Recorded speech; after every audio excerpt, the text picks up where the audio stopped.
The beginning of our third week is here. The sharks started at distance 4, so Fen will get a hope token, and they're now at distance 3. Clear weather. That's what we need. And we got it. The first day of our third week starts off on a pretty good note. Our 2 remaining survivors are each going to gain 1 health. Fen will go up to 5. Paul still has his second die, and it is going to go up to 3. But they are both on the edge of the raft and in danger of being swept away. Just so you know, I drew a hope token for Fen, so he now has 3 and Paul has 2 here. We're going to our midday phase where we're going to place the dice, but we're also going to have a shark or sharks attack.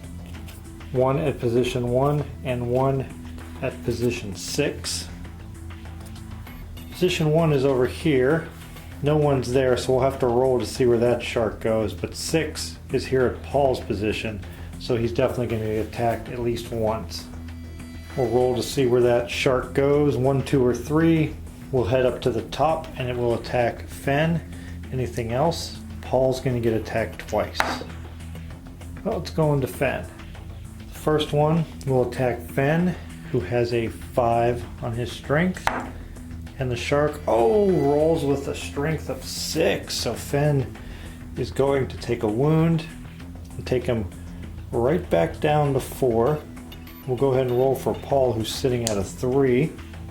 That second shark attacks with a strength of 3, so Paul has nothing to worry about. I went ahead and put the placement dice down. Fen is definitely going to attempt to use his bottle card so we can move the ship 1 step closer.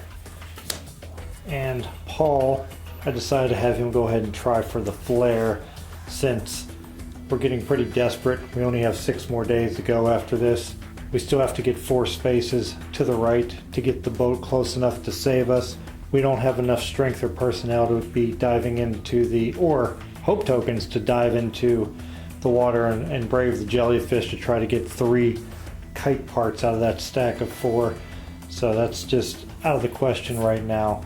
So we're going to take our chances here, try to get that ship moved, and try and signal it with a 1 in 6 chance. First up we have Paul trying to signal the ship. The only thing that's going to help us is a 6 or a 1 if we want to flip the die with the dolphin and sacrifice 3 health. Oh, well, that's not going to help us to flip it. He just outright failed. So now we have Fen, who needs a 1, 3, or a 5. Any odd number to signal the boat successfully. Nice. His bottle card worked. Although Paul wasn't able to signal the ship, he gave Fen a hand and helped him use that bottle. And we're 1 step closer. Now we're only 3 away from rescue. That bottle card will get discarded and we will move into our evening phase, and we have a nice blank spot on the evening phase. The sharks are still too far away to attack tonight, but we have to do our logbook phase, and tomorrow is going to be a bad day. We're going to lose a plank and we're going to lose another survivor, meaning somebody, either Fen or Paul, is going to be all by themselves for the last 6 days, if they make it to the end. We're also going to change the swap location and have a disaster at the end of the day tomorrow. And we have another rough day coming up with disaster following that. Pass the first player token up here to Fen and get ready to see who is going to be ripped off the raft and lost forever.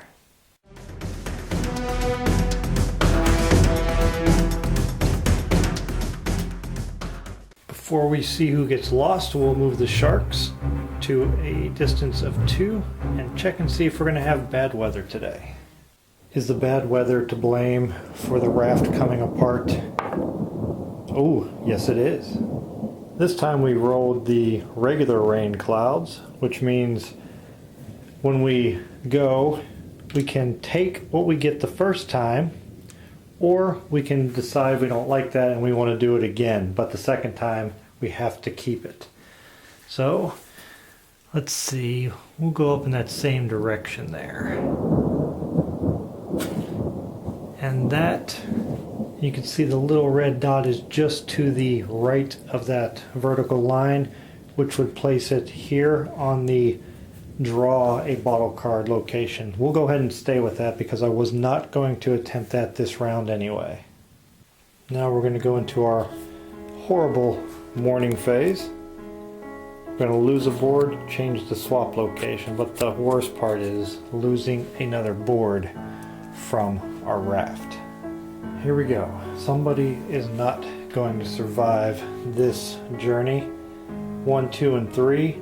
The board rips away from the top of the raft and we lose Finn. 4, 5, or 6 off the bottom and we lose Paul. It's a 6. But I had something in mind before I did that.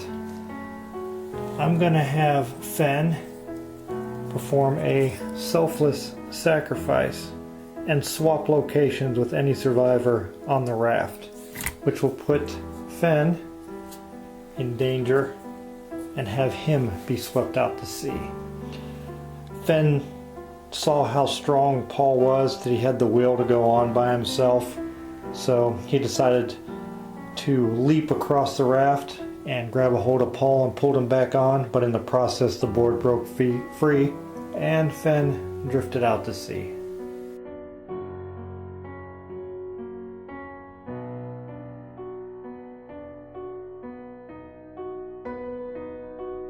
Paul's left all alone.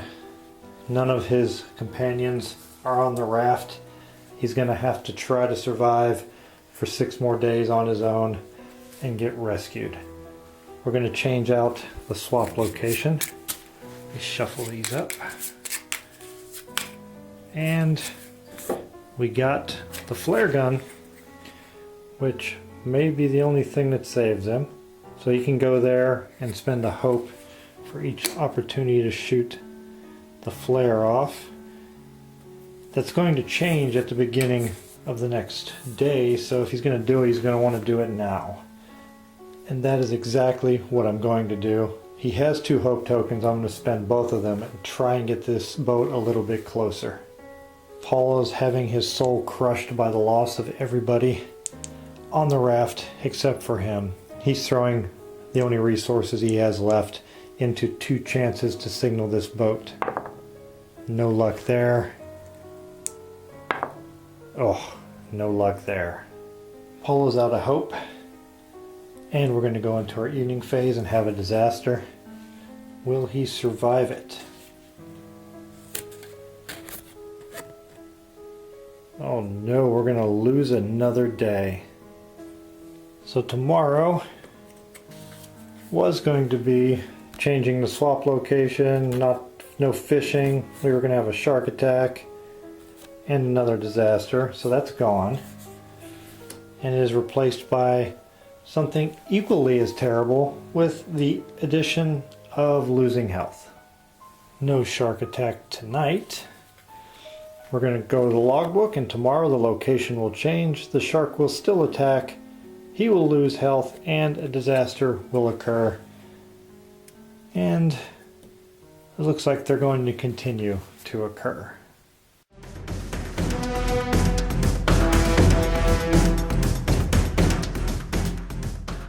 This is going to be a very difficult day for Paul to survive, because he's going to get attacked in the middle of the day and in the evening by the sharks.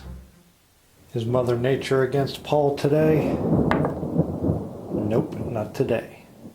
We're here at the beginning of the day, and the swap location is going to change out, which he didn't have any hope tokens here anyway.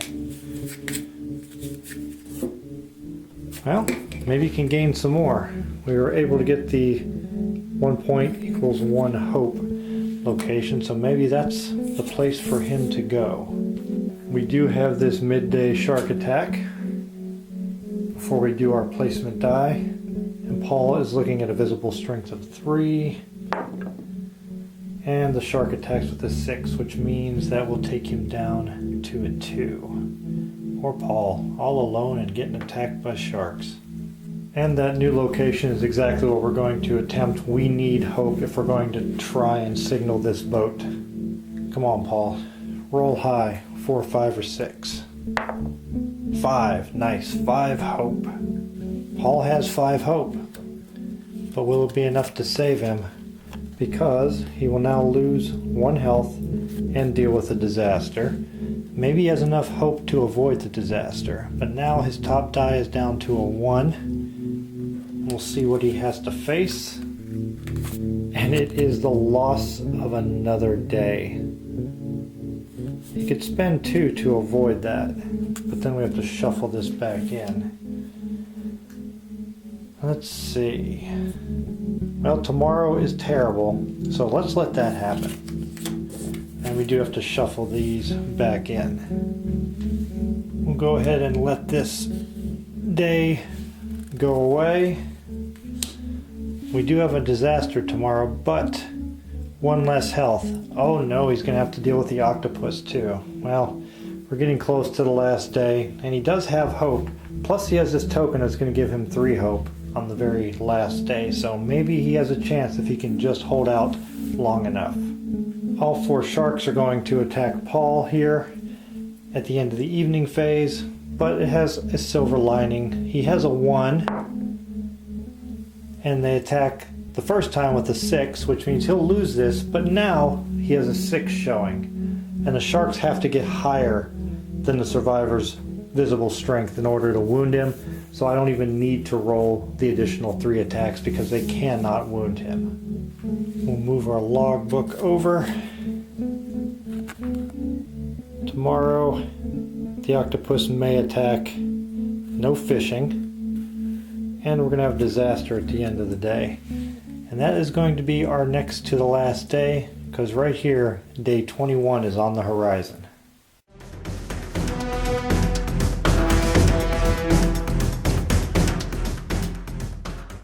It's the beginning of day 20. The sharks will move to a 4. We won't have to worry about any more shark attacks because they won't move enough to get back into range. Will he have any weather to deal with on this next to the last day? Yes. It's the regular rain cloud again, so I can take more than 1 shot. I think I want to go for the fishing location since I cannot fish anyway today. Oh, I missed it. But that's the one where you play a bottle card, and I have none to play, so that's okay. Well, Paul's not going to have many activities today because he has to take his placement die and put it there. And to see if the octopus will attack, we need to roll. Is Paul going to have to fight this octopus by himself? Yep. The octopus still has 6 tentacles. But he does have to match the number in order for it to be a successful attack. So the first roll is a 5. That does not match his visible strength. That does not. Hang in there, Paul. Oh, that one does match. And unfortunately, the only thing I can do is roll a 6 to tie, and that would mean no wound. Anything lower and he takes a wound. Nope, no luck there. So that will take him down to a 5. The octopus uses tentacle number 4. No luck for the octopus. Tentacle 5 does not match. And the last one, no 5s. Nice.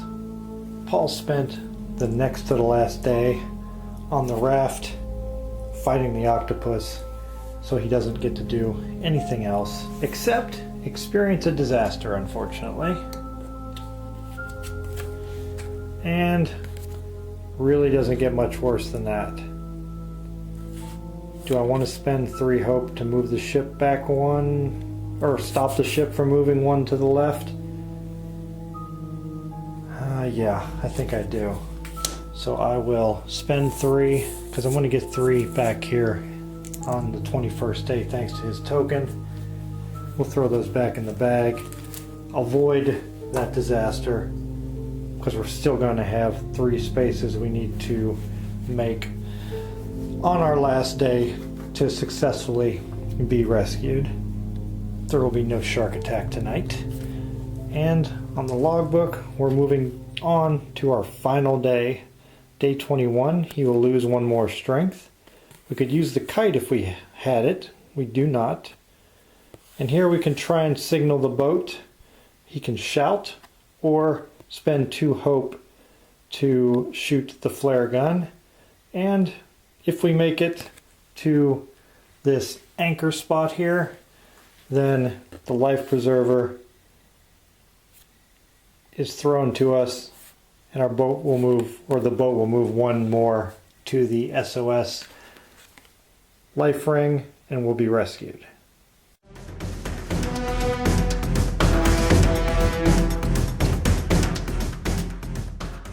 Here we are, day 21.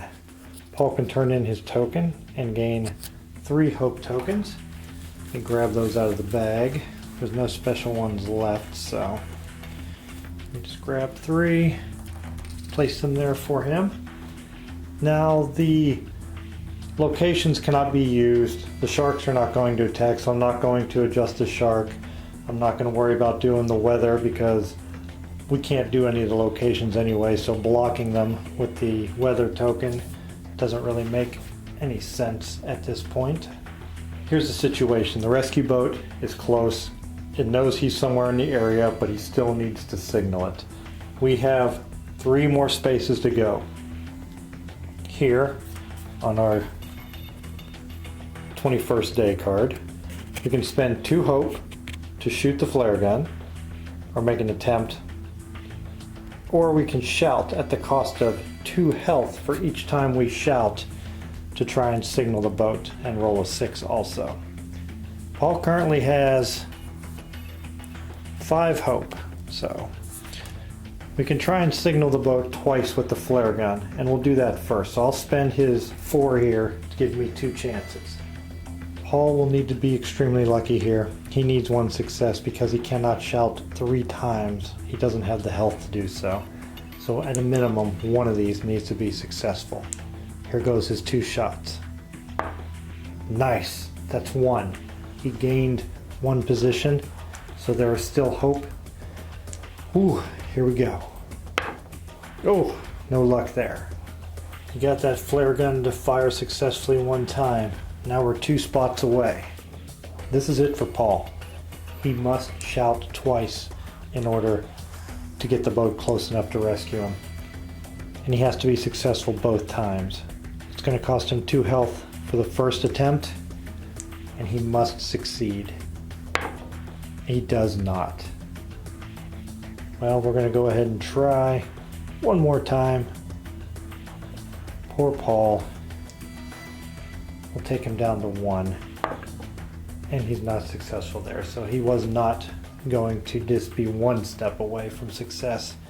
He was too far away for the boat to find him in time.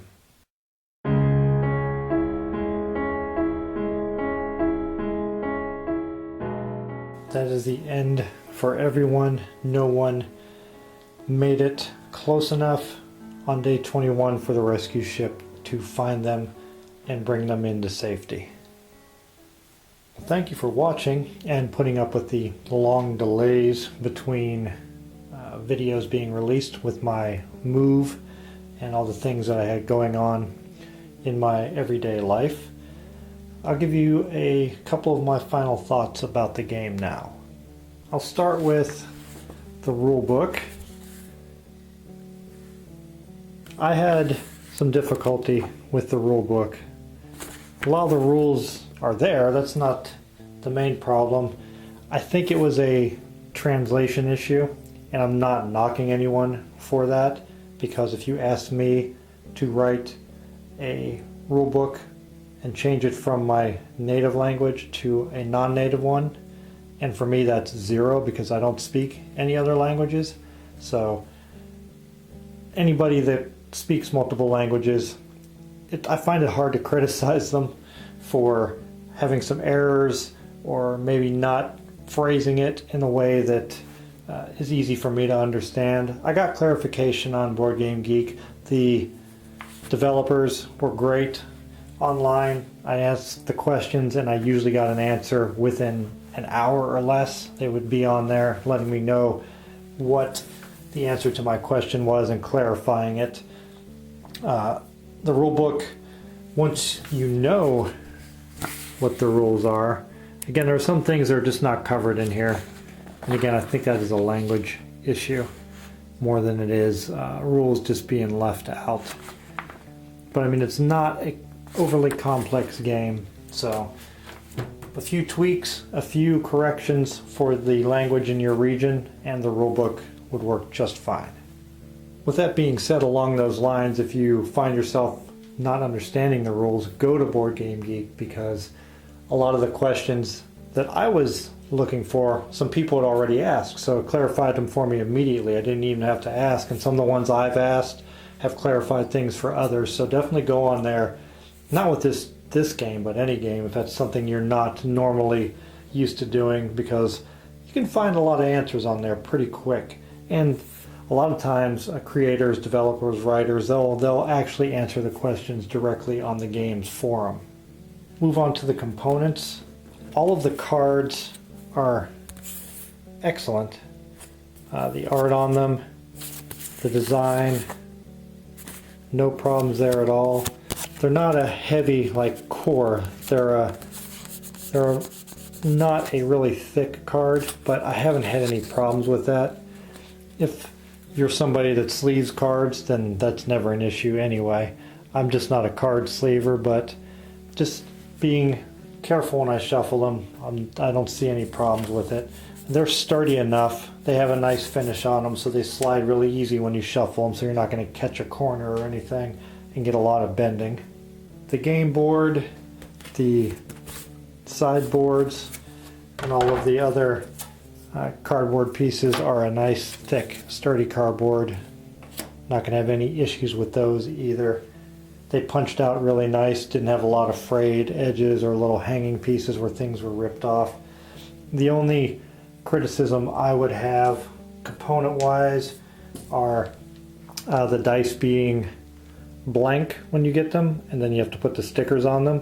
While that's not a horrible thing, I am not the greatest at putting stickers on, and I actually ripped one, which horrified me because I like to keep my components in good shape. So my fumble fingers messed it up, but it wasn't nothing to do with the dice blanks or the sticker sheets. It was just me.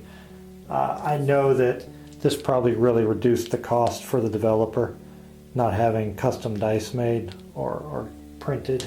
So I can understand that to keep the price point of the game down.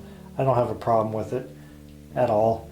It's just something that if I had a wish list of things, I would have liked to have printed or custom dice to use instead of blanks with stickers that I placed on.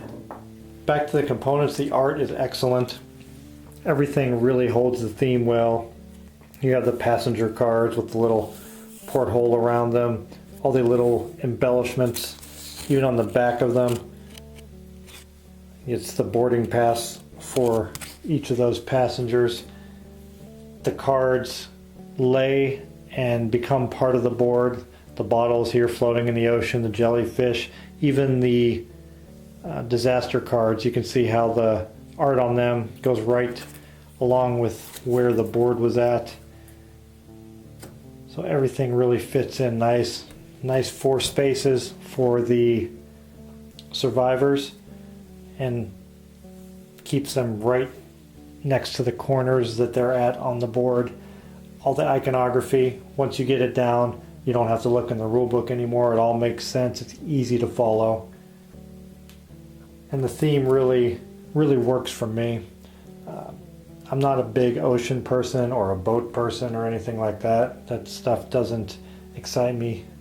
But the disaster themed games like Robinson Crusoe and games like this theme of being just stuck in this horrible situation that's awful and tough, just like Robinson Crusoe, this game at least for me so far, has been a really brutal level of difficulty. I've only won the game one time, but it's always a fun playthrough, and it's quick when you know the rules and you're not like me and talking and saying what you're doing and giving your rationale for things. So it goes really quick once you have the game set up and know all the rules. You can go through it pretty quick with no long interruptions. I appreciate all of you that watched this series all the way through and stuck with it through all of my moving and other things going on in my life that really slowed down the filming and editing of this playthrough. And I will get to work now and get my sessions in so I can film the Myth playthrough next. I talked about that in my recent channel update, so that is exactly what I'm going to do. There's going to be quite a few unboxings while I'm doing those sessions, so I can put some videos out and share some of the games with you that I've recently received, and I've received a lot of them over the past 5 or 6 weeks, so be looking for that on the channel. You'll see a lot of unboxings coming up before I have enough sessions in, and then we'll start filming that Myth playthrough. Thank you for watching, and I'll see you in my next video.